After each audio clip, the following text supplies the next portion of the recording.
Welcome. We know everybody has a choice when they want to go to school, so we appreciate you choosing us. I promise you the experience will be positive. For some of you, it might even be life-changing. But for the most part, know that we're glad you're here. We're going to help you get to where you want to go. So ACI is the place to be, obviously, because we are here. I'm John. That's my brother Tom. We own the school. We're the school brothers. So a little bit of history. ACI is a family-owned and operated career school that's been in business since '82. The training programs offered here will enable you to earn a good living wage and grow. And again, we're glad you're here. Just a little bit of information here. For court reporting, those of you in that program, there's a projected shortage of 825 reporters in Texas in the next 8 years. That's according to the National Court Reporters Association. Paralegal. The expected job growth in Texas is 27% compared to 8%, which is the national average, and that's according to the Bureau of Labor Statistics. For medical assistants, there's projected to be an increase of 138,900 jobs from 2014 to 2024. That's a 23% increase. Medical office specialists. As of May 2015, there are 85,390 medical office, billing, and coding jobs in Texas, the highest of any state in the country. And again, that's the Bureau of Labor Statistics. So what you're training for, there's going to be plenty of openings, there's going to be plenty of opportunities. We just need to get you the skills you need to get there.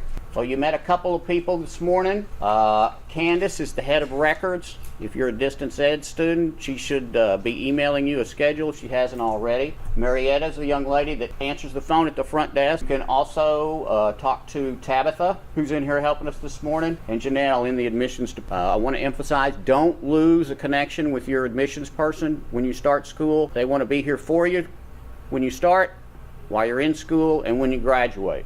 So keep that connection going. Questions regarding subjects or courses, you want to see the instructor for that course. So depending upon your program, you may have one instructor, you could have as many as 2 or 3. Each instructor has office hours, and we're going to talk about that too. If you're a distance ed student, you want to be reminded that your instructor will correspond with you via email primarily. She will also use the phone and text messages. You need to respond to her within 24 hours. That's a requirement of any distance ed students, so keep that in mind. Or as I tell my 22-year-old son, for goodness sake, please check your email. There might actually be something important in there from your school. So remember that. Urgent matters, this is my email, this is my phone number. I can also, if you want to write down my cell phone number, it's 817-996-1058. Call me or text me anytime and I'll try to get back to you within 24 hours. If I can't help you, I'll refer you to the correct department. Questions regarding financial aid, we've got the dynamic duo of Tom and Tommy who will be doing a presentation for us this morning. Questions for career services, see Allison. She's here Monday through Friday from 8 a.m. to 5 p.m. Email's a great way to contact. Okay, attendance. These are the things you want to do. Arrive at your scheduled class on time. Distance ed students, you must complete the required number of hours each week. And I'll say this a couple of times. If you're a distance ed student or you're taking a distance ed class, either now or in the future, for attendance. That's a requirement. Important, distance ed students, again, weekly participation is required for attendance. Schedules, grades, modifications, advising uniforms. You can see Candace in the records office. There's her information. And again, she's here 8 to 5, Monday through Friday, and she's also available by email. Now, I used to have a slide here that said, turn off your phone, don't be on your phone in class. Well, that's not practical anymore, right? So we want you to use your phone. There are all kinds of apps out there that help you with time management, help you with study tips. There's a medical assistant app, there's a legal assistant app, there's a court reporting app, there's a certified nursing assistant app. App up, how about that? Tutoring, distance ed instructors, day, evening, and weekend availability. Email, calls, or text will be returned within 24 hours during scheduled academic terms, 7 days a week. So communicate with your DE instructors and Distance Ed court reporting students, this is a special message to you. You're required to put in the 20 to 25 hours per week. That's the commit. Please keep that in mind. This includes live classes and discussion. If you're a Distance Ed student, a new learning environment, or maybe a new learning platform, don't be afraid to ask for help. Everybody needs help now and again, and we're here to help you. And here are some of my favorite tips for success while attending ACI. Go to class. Number one, kind of a no-brainer, but that's essential. Communicate with your instructors and ACI staff. Let us know what's going on. If there's an issue, maybe we can help. If we don't know about it, there's no way we can help. So let us help. For Distance Ed students, find a quiet place where you can do your work without being interrupted. So get yourself a quiet place if you're a Distance Ed student where you can study and get stuff done. Use your smartphone. Sign up for my text alerts. That's the number one way. That's the first thing that I use when there's an announcement. This is how you can sign up for my text alerts if you want. It's voluntary. You don't have to. It's a one-way, and you can opt out at any time. You should have an orientation packet, a schedule, a calendar, and a map. If you're on social media, you follow us on Facebook, Instagram, and Twitter. Just one more thing that wasn't on here. Now have an ACI YouTube channel. Just search Arlington Career Institute, and this orientation is going to be on there. Remember that. There'll also be a link to it on our website. First of all, a big welcome to all of you. And we've got a good-sized crowd here today.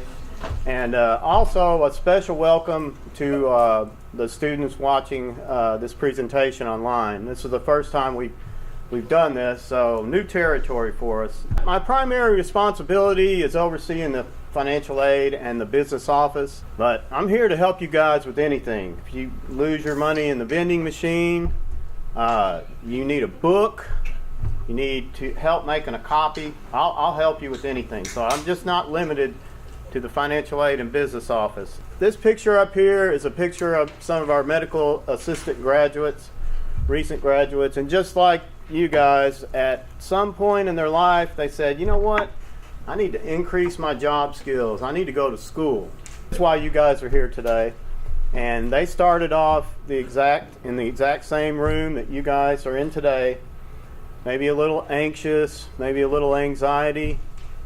But you take a look at them, they got through the program, and you guys can too. This is the way that you want to end up, right? You want to end up graduating, just like they did. What you're doing today is, as far as you're investing time and money in education. And time and money invested in education always brings the best return. So I know everybody's ready to get into class, so let's move along here. A few important things to remember about the financial aid and business office while you're here. We're here to help you. And this is where you come to make your payment, turn in paperwork, stuff like that. Some other important things to remember: always check your email daily. John touched on this. That's our primary contact with you guys.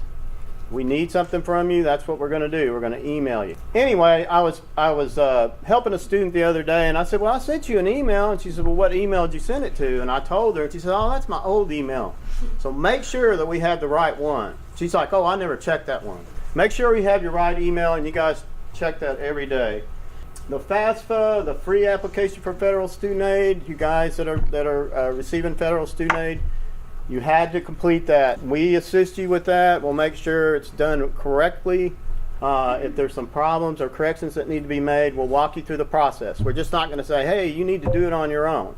We're going to help you make sure it's done correctly. The master promissory note through direct loans. Again, if you have the federal student aid and you have the direct loans or the student loans, you need to do this. This one kind of falls through the cracks because once you do your FAFSA, you have to wait a few days before you can do this one if you've never had student loans before. They have to verify your identity, etc. It takes about 2 to 3 days.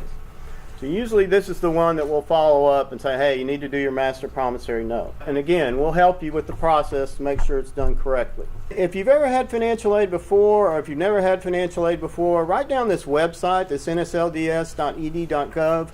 This is a way for you to go online and track your federal student aid, or your kids' federal student aid, or whatever. If you're going to have federal student aid in the future, whether it's here at another school, This is a way for you to go online and look and say, well, how much have I borrowed so far? How much grant funding, Pell Grant funding have I gotten? By the way, is there a limit to the number of amount of Pell Grant funding you can get? Does anybody know? There used to not be, but the government came out 4 or 5 years ago and said you can only get 6 years of grant money as an undergraduate student. Anyway, very helpful website. You got to know your username and password for FAFSA to utilize this. Again, we'll help you set it up if you want to. In-school deferments, if you've been to another school and you want to defer those prior student loans. Anybody ever had a student loan before? Okay, you want to postpone the payments on that prior loan, come see us. It's a quick process, one form. Maintain satisfactory progress to be eligible for federal student aid. If you have questions about your federal student aid, come see me or Tommy. Stuff is a lot like your tax return. It's all based on individual situations. Teacher's not trained to give you the right answer, neither is your fellow student, the receptionist. Come see Tommy and I. We'll make sure you get the right answer. Student loan exit counseling. Again, the federal student aid, if you have direct loans, you have to complete exit counseling with us before we can clear you to graduate.